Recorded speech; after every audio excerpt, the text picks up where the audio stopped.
গণভোটের রায় বাস্তবায়নের জন্য রাজপথে আমাদেরকে ঠেলে দেওয়া হচ্ছে। জনগণের দেওয়া রায় বাস্তবায়নের জন্য আমরা আবার জনগণের কাছে ফিরে এসেছি। পার্লামেন্টে বিরোধী দলের নেতারা সেই আহ্বান জানিয়েছেন, বিলম্ব না করে গণভোটের রায় আপনারা বাস্তবায়ন করে জাতির আকাঙ্ক্ষাকে আপনারা পূরণ করুন। দুঃখের সাথে আজকের এই শাহবাগ থেকে বলতে হচ্ছে, আজকে শেরপুর বগুড়ায় দুটি উপনির্বাচন হয়েছে।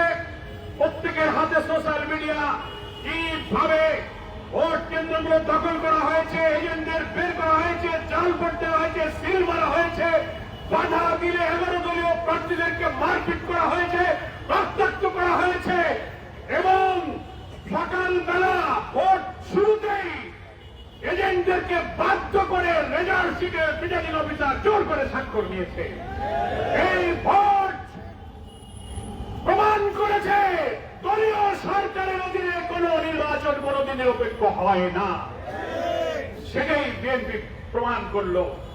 আমরা সেই দুই নির্বাচনের সফর করে বলে এসেছিলাম, প্রিজাইডিং, পোলিং, প্রশাসন, রিটার্নিং অফিসার নিরপেক্ষ থাকবেন।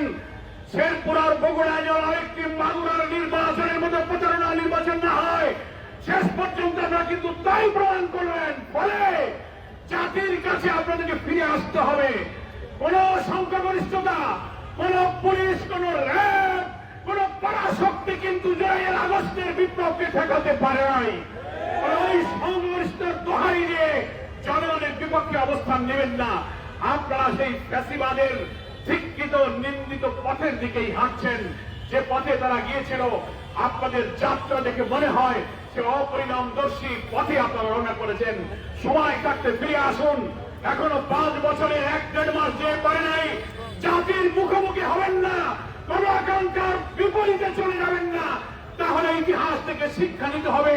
এই জনগণ আর বারবার রক্ত দিয়ে সহস্র জীবন, 30-40 হাজার মানুষের রক্তাক্ত ক্ষতবিক্ষত স্মৃতি আর সামনে আনতে চায় না।